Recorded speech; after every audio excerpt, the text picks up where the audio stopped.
A cell is connected to a bulb.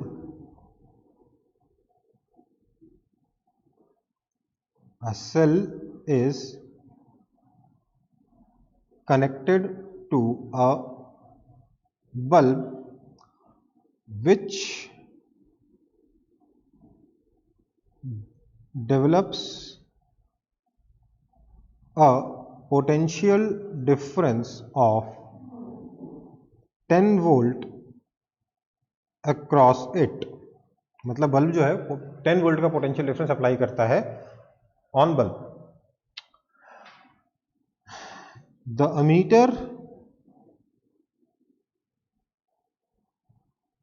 Reads 2.5 ampere. Calculate the resistance offered by the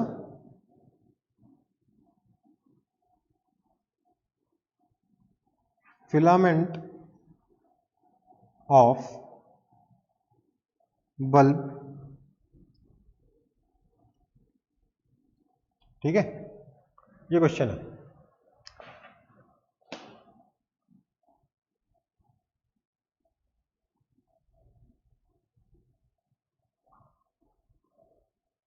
जल्दी बताइए.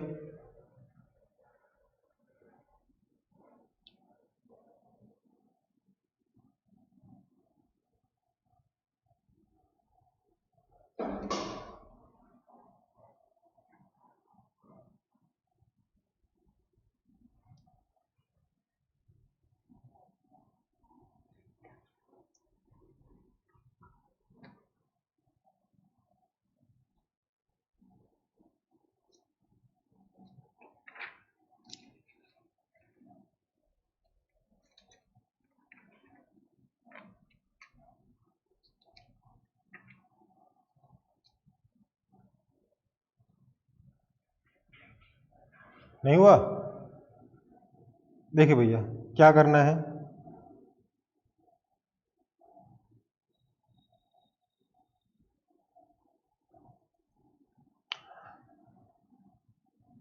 बोल रहा है कि सेल कनेक्ट किया गया बल्ब से जो कि potential difference of 10 volt apply करता है. तो V आपको दे रखा है 10 वोल्ट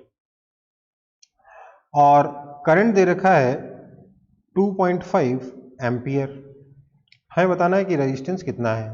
फॉर्मूला सिंपल है, V is equal to I R. This implies 10 is equal to 2.5 R. This implies resistance is equal to 4 ohm. Simple. Resistance कितना है? 4 ओम है. कोई दिक्कत है इसमें? इजी क्वेश्चन है. V is equal to I R formula लगाना है. सर कोई दिक्कत. V is equal to I R formula लगाना, उसके अलावा कुछ नहीं. आपका ये जो चैप्टर है ना क्लास 9th में, ये बहुत ज़्यादा आसान है. क्लास 10th में आपका मेन पोर्शन है इस चैप्टर का. ठीक है, क्लास 9th में सिर्फ V is equal to I R करा के छोड़ दिया है. Next question. In transferring 2 coulomb charge through a wire,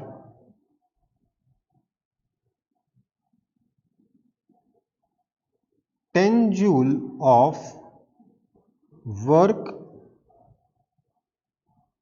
is needed. Find the potential difference across wire.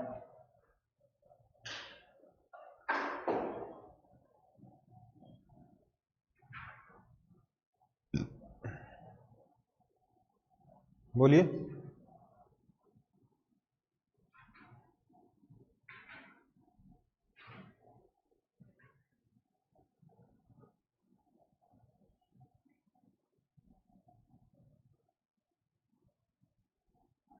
हमें क्या पता है? हमें पता है कि पोटेंशियल डिफरेंस जो होता है that is given by work done per unit charge that is equal to 10 joule upon 2 coulomb that is equal to 5 joule per coulomb या फिर 5 वोल्ट. ठीक है, ये भी इजी क्वेश्चन हाँ सर. है ना. हो गया ना क्वेश्चन? नहीं sir sir please sir copy कर लेते।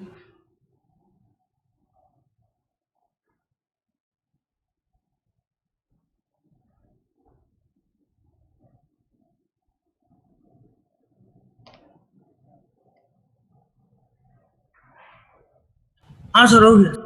ठीक है, नेक्स्ट क्वेश्चन है an electric bulb draws a current of 0.3 ampere for 10 minutes. Find the amount of electric charge flowing through the circuit. कितना फ्लो थ्रू द सर्किट है, कितना charge हमारे इस सर्किट में से फ्लो किया है इन दीज 10 मिनट्स, ये बताना है।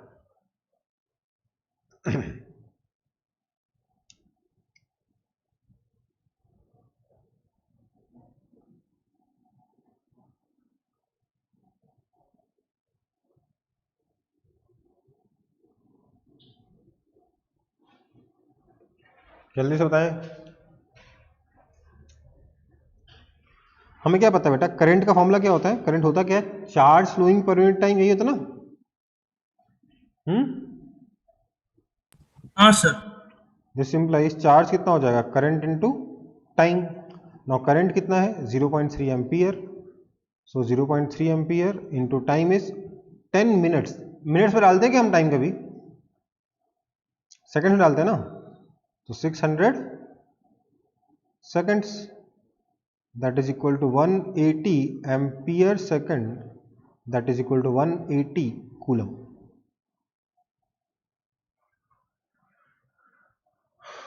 समझ में आया? हाँ सर। Next,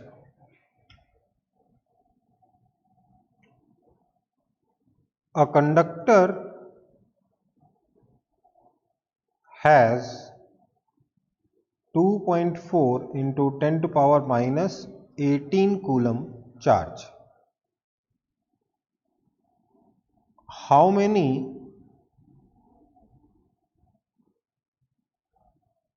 electrons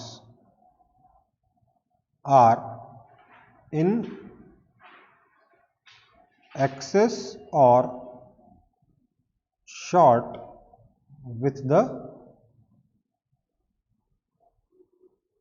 conductor? कितने इलेक्ट्रॉन्स ये एक्सेस लेके बैठा है या शॉर्ट, मतलब कम लेके बैठा है, ये बताना है।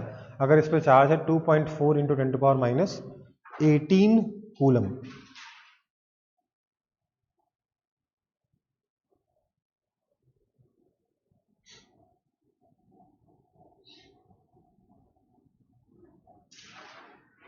क्या करें? हमें क्या मालूम है? Charge is equal to number of electrons into charge on one electron होता है, वेयर ई कितना है? चार्ज ऑन वन इलेक्ट्रॉन कितना होता है? 1.6 into 10 to power minus 19 coulomb होता 19 पर। है ना।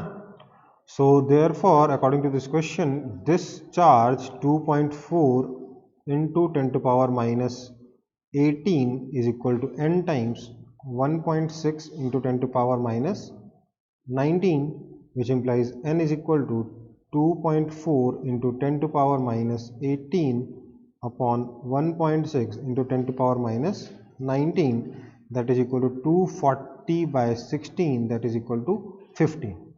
अब बताना है कि शॉर्ट है कि एक्सेस है, क्योंकि चार्ज क्योंकि पॉजिटिव है, क्वेश्चन दे रखा ना, प्लस लिखा है ना, 2.4 इंटू 10 माइनस 18 लिखा है, माइनस तो लिखा हाँ नहीं सर। है। दिस इंप्लाइज 15 इलेक्ट्रॉन्स एक्सेस में नहीं है, शॉर्ट में, क्योंकि अगर इलेक्ट्रॉन एक्सेस में रहेगा तो चार्ज कैसा हो जाएगा, नेगेटिव हो जाएगा, इलेक्ट्रॉन के पास नेगेटिव चार्ज होता है। यहाँ चार्ज एक्सेस में नहीं है, शॉर्ट है, इसलिए पॉजिटिव चार्ज आ रहा है। ठीक है, कोई हाँ दिक्कत? सर। नेक्स्ट पे जाता हूं फिर।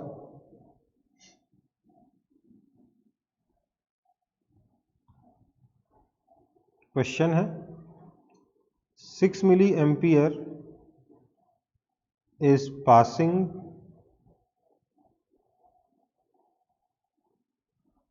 Through a wire for through wire. ठीक है, find number of electrons passed in 15 minutes. 15 minute में कितने इलेक्ट्रॉन्स पास कर गए होंगे इस वायर से, ये आपको बताना है।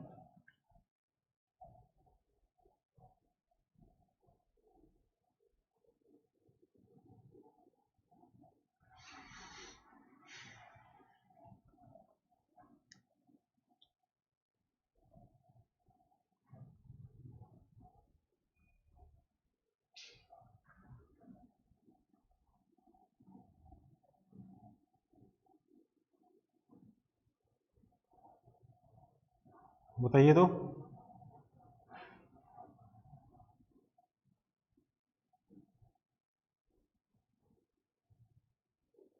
क्या होगा, Q is equal to current into time and Q is equal to N E, this implies N is equal to Q by E, that is equal to current into time by E, है ना। This is equal to current कितना है 6 milli ampere, मतलब 6 into 10 to power minus 3 ampere into time कितना है 15 minutes, तो 15 into 60 seconds by 1.6 into 10 to power minus 19. So we will have this is equal to 6 into 50 90 into 60, 90 into 60 9 into 6 कर लो,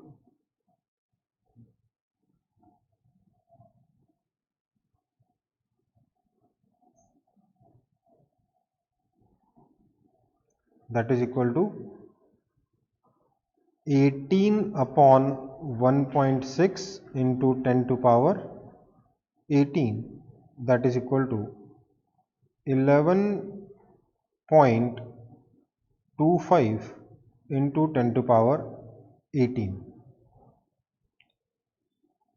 ठीक है sir. कोई कैलकुलेशन मिस्टेक की क्या मैंने? अच्छा 18 9 इंटू 6 था, क्या किया मैंने, 92 थोड़ा है, 54 है ना भाई सर कैलकुलेशन मिस्टेक बेटा, एक सेकंड। Okay sir. क्या हो जाएगा ये, that is equal to 54 upon 1.6 into 10 to power 18, that is equal to it will come out to be, कोई कैलकुलेशन मिस्टेक उससे पहले भी हुई क्या?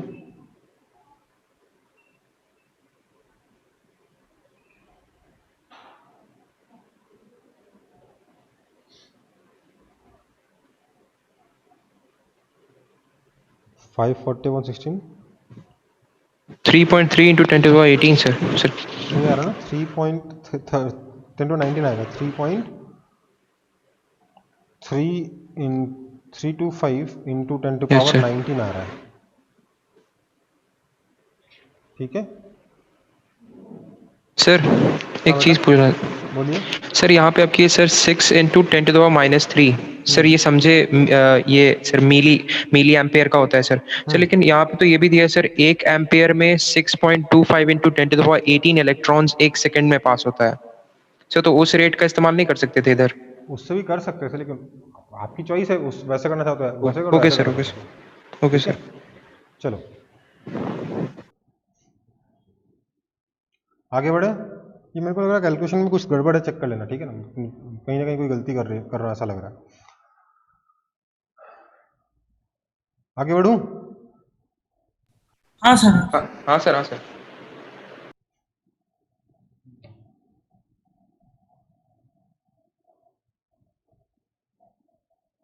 अच्छा, तो अगला होगा हमारा क्वेश्चन, एक सेकंड।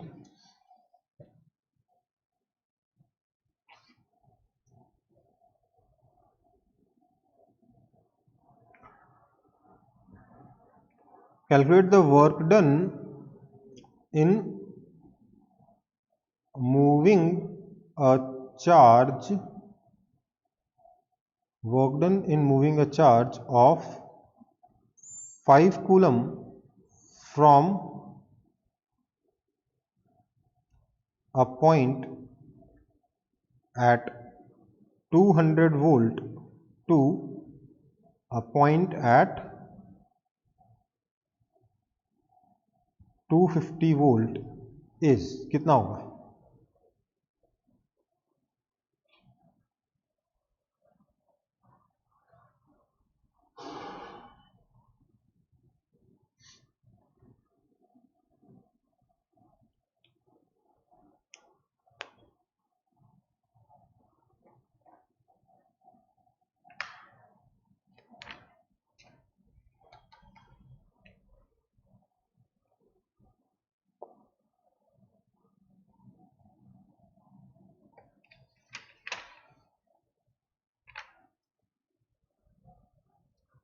बताइए।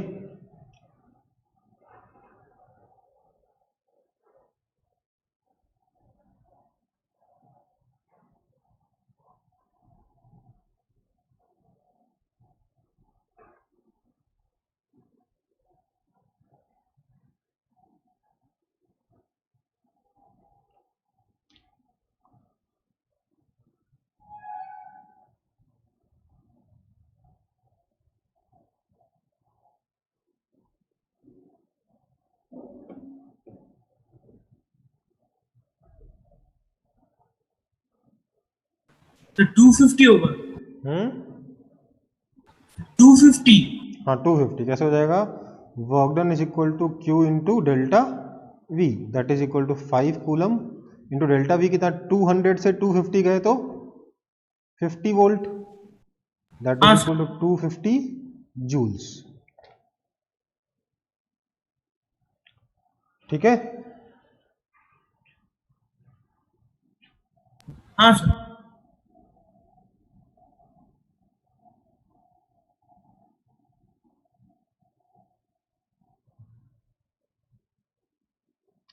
यार करंट इलेक्ट्रिसिटी आप लोगों का ना जो चैप्टर इतना कम पढ़ा है ना, उसमें मेरे को समझ ही नहीं आ रहा क्या बताऊं क्या नहीं बताऊं, कुछ बताने लायक छोड़ा ही नहीं है। एकदम सोशल स्टडीज बना दिया इस चैप्टर को आपका। सर सेफ्टी फिर भी सर हाँ बहुत कुछ है सर पढ़ने को, सर छोटा से छोटा चीज़ दे देगा सर कहीं से भी। हाँ, वही ये इस चैप्टर में बहुत वो गड़बड़ कर दिया इन लोगों ने, तो ठीक है। सर हाँ सर, ओवरऑल सर समझाने वाला चीज़ नहीं है सर, लेकिन छोटा छोटा छोटा छोटा छोटा छोटा बहुत सारा चीज़ है हाँ सर वही है, अंदर तो अंदर। वो एक बार बुक से रीडिंग लगाओ, ज़्यादा ज़्यादा काम आएगा ना। वो हाँ लास्ट सर। क्लास में बोला था ना कि वो जो थ्योरी वाला पार्ट है पूरा पूरी, कि एथिकल और सेफ्टी वगैरह जो है, यस सर। उसको एक बार आप रीडिंग लगा के ही सीख पाओगे। मेरे पढ़ाने से उसमें कुछ फ़ायदा है नहीं, समझाने लायक कुछ छोड़ा है नहीं इन लोगों ने, कुछ बताया नहीं है। चलो अगला एग्जाम्पल देखते हैं।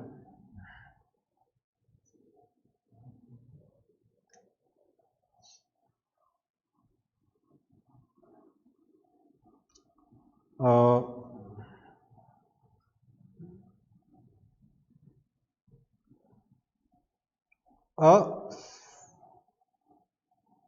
50 volt potential difference is applied across a 10 ohm wire. Find the number of electrons flowing in the wire every 5 seconds.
तो मेरा सर 125/8 × 10⁻⁻19 सर आ रहा है। गलत है। नंबर ऑफ इलेक्ट्रॉन्स 10⁻⁻19 में कैसे आ जाएगा?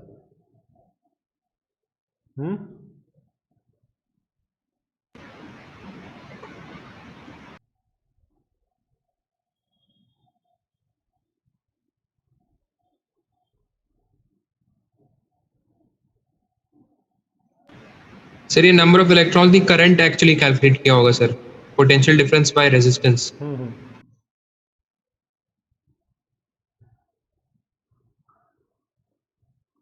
वो तो सीधे सीधे 5 एम्पियर आ जाएगा ना बेटा, उससे तो कोई फायदा नहीं होगा ना।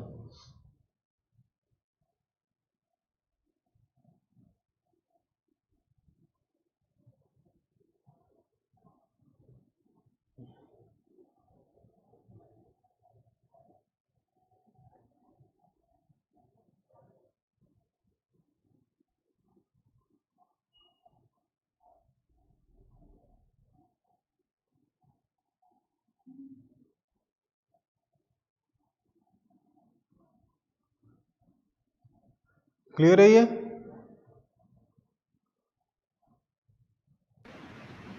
Yes sir. का हाँ सर। हाँ सर। अच्छा, तो इस चैप्टर में न्यूमेरिकल में इससे आगे कुछ है ही नहीं, क्या कराएंगे जो आपको पढ़ाया गया उसमें। मैं आपको एक दो चीज़ें और बता देता हूँ फिर। आपको पता है दो पॉइंट चार्जेस अगर हो, Q1 और Q2, पॉइंट चार्जेस का मतलब जिनका साइज बहुत छोटा है in comparison to the distance between the charges. समझ में आई बात?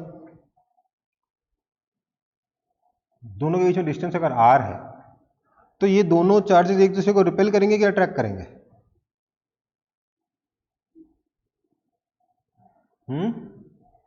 बोलिए।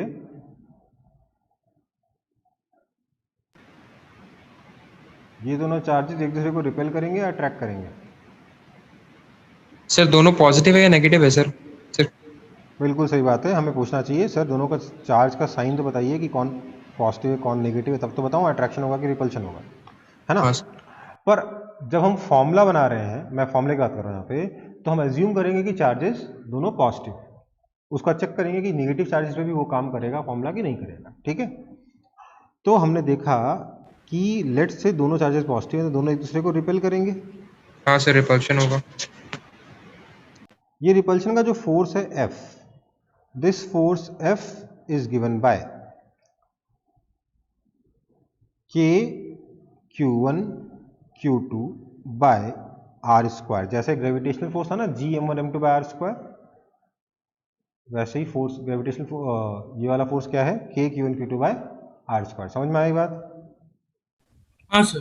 जहां K को क्या बोलते हैं हम? K को हम बोलते हैं इलेक्ट्रोस्टैटिक कांस्टेंट। हम जब चार्जेस रेस्ट पे है उस वक्त एक दूसरे पे ऐसा फोर्स लगाते हैं। This K is given by, this K is called electrostatic constant. इसकी वैल्यू होती है 9 इंटू 10⁻9 newton metre square per coulomb square, ठीक है। ये होता है आपका force K Q1 Q2 by R square. समझ में आई बात?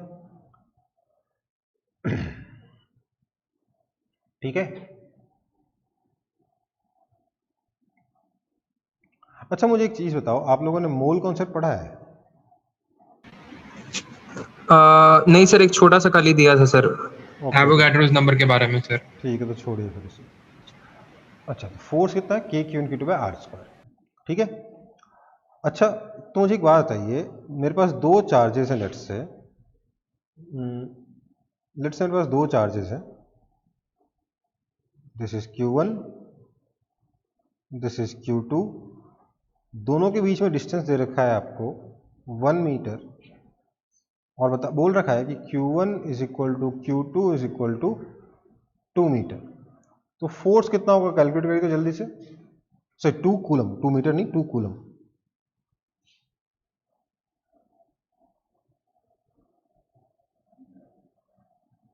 फोर्स कितना होगा?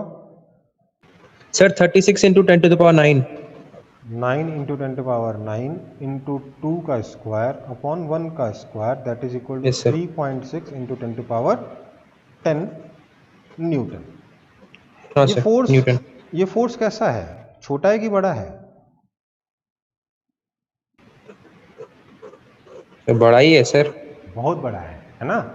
हाँ सर, एटमॉस्फेयर। सिर्फ दो कूलम चार्जेस है दोनों के पास, दोनों एक दूसरे से 1 मीटर की डिस्टेंस पे रखे हैं, तो फोर्स इतना बड़ा आ गया। समझ में आ रही बात? ये इलेक्ट्रोस्टैटिक फोर्स बहुत बड़ा हो सकता है अगर चार्जेस हमारे ऑब्जेक्ट्स के पास कूलम में है, लेकिन चार्जेस जो होते हैं ना, इसी वजह से, क्योंकि ये फोर्स बहुत ज़्यादा हो जाता है, इसी वजह से हम देखते हैं कि जो चार्जेस अपीयर करते हैं हमारे ऑब्जेक्ट्स के ऊपर, वो मिली कूलम या माइक्रो कूलम में लाई करते हैं। समझ में आई बात? मोस्टली माइक्रो कूलम में, 10 micro coulomb, 20 micro coulomb types, नहीं तो मिली कूलम में ज़्यादा से ज़्यादा चार्जेस आपको देखने को मिलेंगे, उससे ज़्यादा चार्जेस आपको देखने को नहीं मिलते किसी ऑब्जेक्ट के ऊपर। ठीक है बेटा? हाँ सर। सर हाँ बेटा बोलिए। सर हमको ये समझ में नहीं आया सर। सर ये कहाँ पे दिया है sir, F is equal to sir ये वाला, या मैंने बोला यार कि आपका सिलेबस का तो कुछ है नहीं पढ़ाने लायक, मैं अलग से क्यों पढ़ाऊँ? ठीक है, बंद करो यार माइक। बेटा अपना माइक बंद करिए, बहुत वो नॉइज आ रही है। हाँ, मैं कह रहा था कि ये आपके सिलेबस में नहीं है, लेकिन आपके सिलेबस में कुछ है ही नहीं करंट इलेक्ट्रिसिटी के बारे में, चार्ज के बारे में, तो मैंने कहा कुछ तो पढ़ाऊँ, 20 मिनट और तो कुछ तो पढ़ाने को होगा ठीक है ना। सर। समझ में आई बात? कुछ है ही नहीं पढ़ाने के लिए यार, मतलब अजीब सा चैप्टर दे रखा है, बस बोल दिया, 3 चीजें बता दी और खत्म हो गया चैप्टर। छोटी छोटी चीजें दे रखी है, लेकिन वो पढ़ने वाली, पढ़ाने वाली नहीं है। आगे बढ़ता हूँ फिर। हाँ सर। हाँ सर। तो आपको पता है मास ऑफ 1 इलेक्ट्रॉन कितना होता है? बताया था ना लास्ट क्लास में।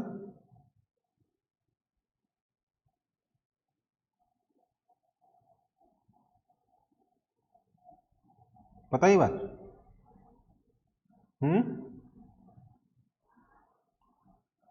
पता है? हाँ हाँ सर। मैंने क्या किया, एक डब्बे में यहाँ 1 किलो इलेक्ट्रॉन भर लिए, दूसरे डब्बे में 1 किलो इलेक्ट्रॉन और भर लिए, दोनों के बीच में डिस्टेंस मैंने लेट से 10 मीटर कर दिया, तो बताइए फोर्स कितना होगा?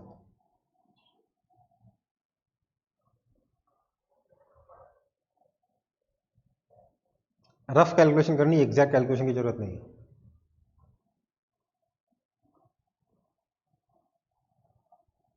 पहले तो ये बताइए फोर्स अट्रैक्टिव होगा कि रिपल्सिव होगा? Sir repulsive. रिपल्सिव होगा, क्यों? क्योंकि दोनों जगह इलेक्ट्रॉन है, दोनों जगह नेगेटिव चार्ज है।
क्यों इतना टाइम लगेगा? देखो भैया, अगर इसके ऊपर अगर इसके ऊपर चार्ज q है तो इसके ऊपर भी चार्ज q है ना। तो q की वैल्यू निकाल लेते हैं। q कितना हो जाएगा 1 kg electron, q is equal to Ne, जहां n क्या है number of electrons. Number of electrons कैसे मिलेगा, total mass upon mass of one electron into E, है ना। हाँ सर। सर टोटल सर बोलिए। Sir n is equal to 1.11 into 10 to the power 32 आ रहा है सर। हाँ ठीक है, ऐसे कुछ आएगा।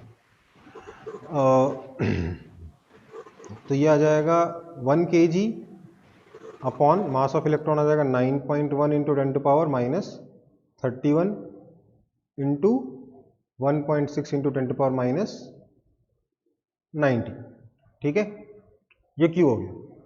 सो this is equal to 16 upon 91 into 10 to power 12। So this is equal to 1.6 था ना, तो 1.76 इंटू 10 टू पावर 11 कूलम। समझ में आया। करीब करीब इतना आएगा। सर 11 कैसे सर? क्या, क्योंकि एक 10 इधर लेके जाओगे तब तो 160 को डिवाइड करोगे 91 से। हाँ सर ठीक है सर। ठीक है, तो ये आपका चार्ज आ गया। अब आपका फोर्स कितना आ जाएगा, फोर्स इक्वल टू आ जाएगा 9 into 10 to power 9 into Q square 1.76 into 10 to power 11 का whole square upon R at 10, तो 10 का square, that is equal to 1.76 का अगर आप स्क्वायर करोगे तो अप्रॉक्सीमेटली 3 आएगा, 3.1 के आसपास आएगा। तो 3.1 इंटू 9 कितना हुआ, 3.1 इंटू 9 हो गया 31 में से 3 ट्रैक कर दो 28 इंटू 10 टू पावर 29 न्यूटन, या फिर 2.8 into 10 to power 30 newton. Scientific form में इतना फोर्स करीब करीब लगेगा। देखो हो सका 2.8 की जगह 2.7 हो या 2.9 हो, मतलब रफ, मैंने बोला था रफ कैलकुलेशन करनी है। तो 2.8 इंटू 10 टू पावर 30 न्यूटन का फोर्स लगेगा अगर 1 किलो के इलेक्ट्रॉन, दो जगह 1 किलो इलेक्ट्रॉन भर के मैं 10 मीटर की दूरी पर रख दूँ। तो समझ रहे हो ये फोर्स बहुत ज़्यादा है। इतने ज़्यादा फोर्स प्रैक्टिकली नहीं लगते। आपको पता है अर्थ का मास कितना है, अर्थ का मास है 6 इंटू 10 टू पावर 24 kg। ये उसके मुकाबले और लाख गुना ज़्यादा वेट हो जाएगा। अर्थ के मास के बराबर का ऑब्जेक्ट अगर मैं अर्थ के सरफेस रखूँ तो उसका जो वेट होगा ना, उससे ज़्यादा वेट नहीं, उससे 10 लाख गुना ज़्यादा वेट यहाँ रखा हूँ, 5 लाख गुना, तो उससे 5 लाख गुना ज़्यादा फोर्स है यहाँ पे। तो इतना फोर्स प्रैक्टिकली नहीं होता। आपको 1 kg इलेक्ट्रॉन एक साथ एक जगह पे नहीं मिलता है। ठीक है बेटा, समझ में आई बात? Yes sir. हाँ सर। ये नंबर्स बहुत बड़े हैं, इनका ध्यान रखिएगा। ओके, कोई दिक्कत? अब देखते हैं कि अगर हमारे पास एक जो केसेस थे, क्या क्या केसेस हो सकते हैं, दोनों पॉजिटिव दोनों नेगेटिव, या एक पॉजिटिव एक नेगेटिव, यही केसेस बनते हैं ना। क्या इन सभी केसेस में हमारा फॉर्मूला सही आंसर देता है या गलत आंसर देता है? तो यहाँ पे plus Q1 plus Q2 minus Q1 minus Q2 plus Q1 minus Q2। मैंने बोला यहाँ पर जो रिपल्सिव फोर्स लग रहा है F, that F is given by K Q1 Q2 by R square, है ना सर। हाँ बेटा। सर ये जो F है सर, ये दोनों सम है क्या? दोनों का जो फोर्स? नहीं नहीं नहीं नहीं, सर नहीं बेटा, न्यूटन्स थर्ड लॉ से दोनों एक दूसरे के ऊपर इक्वल फोर्स लगाएंगे ना। सर तो एक दूसरे पे जो फोर्स लगा रहा है उस वही है। वही है बस। Okay sir. इस केस में फोर्स F कितना हो जाएगा, K into minus Q1 into minus Q2 by R square, that is simply K Q1 Q2 by R square. यहाँ पे भी रिपल्शन हो रहा है, लेकिन थर्ड केस में फोर्स कितना हो जाएगा देखिए तो, K into Q1 into minus Q2 by R square that is equal to minus K Q1 Q2 by R square. Sir ये पॉसिबल ही नहीं। पॉसिबल क्यों नहीं है? बिल्कुल पॉसिबल है सर एक ऑपोजिट डायरेक्शन में होगा तब पॉसिबल है सर। मतलब फोर्स क्या है, क्योंकि नेगेटिव आ गया इसलिए हमने जो रिपल्सिव फोर्स मान रखा है वो नहीं होगा, अट्रैक्टिव फोर्स होगा। हमें अपना दिमाग लगाने की जरूरत नहीं है अलग से, ये फॉर्मूला इस चीज का ध्यान रख ले रहा है कि चार्जेस के बीच में अट्रैक्शन होगा कि रिपल्शन होगा। समझ में आई बात? Okay sir. समझ में आया कि नहीं आया कॉन्सेप्ट? हम बस फोर्सेस को रिपल्सिव मानते हुए अपना फॉर्मूला लगा देंगे, और ये फॉर्मूला लगाने के बाद अगर पॉजिटिव आया तब तो रिपल्शन है, नेगेटिव आ गया तो अट्रैक्शन। समझ में आया? Okay sir. ठीक सर बाय डिफॉल्ट दोनों पॉजिटिव ही लेना है ना सर, अगर क्वेश्चन में मेंशन नहीं है? हाँ, दोनों पॉजिटिव लेना है, और अगर ठीक है सर। वैल्यू अगर नेगेटिव आ गई, नेगेटिव दे भी रखी, तब भी पॉजिटिव मान के फॉर्मूला लगा दोगे, फोर्स अपने आप नेगेटिव आ जाएगा, मतलब अट्रैक्शन हो जाएगा। Okay sir. मतलब ओके समझ गया। चार्ज की वैल्यू हाँ जी। नेगेटिव सब्स्टिट्यूट कर दोगे, एक चार्ज की पॉजिटिव वैल्यू एक चार्ज की नेगेटिव वैल्यू को सब्स्टिट्यूट कर दोगे तो अपने आप फोर्स नेगेटिव आ जाएगा, मतलब अट्रैक्शन हो जाएगा। समझ में आया? अच्छा, अब सुनो, ये वाला भी जो मैं चीज पढ़ा रहा हूँ ना, ये आपको यूज बहुत दिन बाद आएगा, क्लास 12 में जाकर यूज आएगा, तो मैं इसमें भी ज़्यादा डिटेल में नहीं जाना चाहता। मुझे आपसे एक बात करनी है, अगला जो चैप्टर है मैग्नेटिज्म, वो आपको अरविंद सर पढ़ाएंगे, ठीक है? हेलो, हाँ सुनाई दे रही है आपको? हाँ सर बोलिए। हाँ बोलिए सर बोलिए। हाँ, अगला चैप्टर मैग्नेटिज्म आपको अरविंद सर पढ़ाएंगे। मैं चाह रहा हूँ कि पुराना कोई चैप्टर जिसमें आपको कोई कंफ्यूजन रह गया हो, या जो मुझसे चाहते हो कि मैं पढ़ा दूँ, अगली दो क्लासेस में वो चैप्टर आपको पढ़ा दूंगा, ठीक है? वापस सेकंड है, और उसके बाद हम लोग एडवांस क्लासेस शुरू करेंगे, मतलब उसमें जो वो पोर्शन पढ़ाएंगे जो आपके सिलेबस में नहीं है, बिल्कुल नहीं है, ठीक है? मतलब आफ्टर दुर्गा पूजा हम लोग एडवांस क्लासेस शुरू करेंगे। समझ में आई बात? सर एडवांस क्लासेस का मतलब सर क्या होगा सर? बेटा उसमें आपको मतलब यूँ समझ लो फाउंडेशन क्लासेस हैं, वो जेई के हिसाब से फाउंडेशन क्लासेस होंगे, जेई और नीट के हिसाब से। समझ गए सर, मतलब सिलेबस से हट के ना सर, लेकिन जो बेस बनाता हो। ठीक है सर। तो ओके सर। वो मतलब मैं वो वाली क्लासेस शुरू कर दूंगा 2 हफ्ते के बाद। तो अगले 2 हफ्ते में कोई चैप्टर है जो आप पढ़ना चाहते हो, आपका कंप्लीट हो चुका है लेकिन आपको पढ़ना है, क्योंकि एक ही चैप्टर बाकी है सिलेबस कंप्लीट करने के लिए ओवरऑल। अब मेरे पास 2 ऑप्शन है, या तो मैं पुराने चैप्टर को दोबारा पढ़ाऊँ, नहीं तो मैं एडवांस, मतलब बेसिकली एडवांस बोल रहा हूँ, जो भी आपका जो सर नहीं सर, रिवीजन सर। हाँ रिवीजन। सर आप एक्स्ट्रा पढ़ाना शुरू कर दीजिए जब हो जाए। रिवीजन करना है? रिवीजन मैं बोल रहा हूँ कि अगर आपको कोई चैप्टर बचा हुआ कोई ऐसा लगता है जिससे डर लगता हो तो मुझे बता दो। जैसे मोशन 1D में हो सकता है, अगर आपको जरूरत हो तो मैं उसके क्वेश्चंस न्यूमेरिकल पे एक बार और फोकस कर दूं, या वो हो गया आप लोगों का, उसमें काफ़ी मैंने स्ट्रेस करवाया है वैसे तो। हाँ सर मिड टर्म के पहले ही सर करा दिया था, दूसरी बार। हो तो गया है, बट अच्छे से हो गया है क्या, मैं ये पूछना चाह रहा हूँ। हाँ सर अच्छे से हो गया था। अच्छे से हो गया है। Laws of motion, fluids, heat and energy, light, किसी भी चैप्टर में अगर आपको लगता है, अगली 2 क्लासेस में तो मैं रिवीजन ही करा रहा हूँ, ठीक है? उसके बाद मैं एडवांस शुरू करूँगा उसके। ठीक है तो सर। अगली 2 क्लासेस के लिए मुझे चैप्टर बता दो जो आपको पढ़ना है रिवीजन में मुझसे।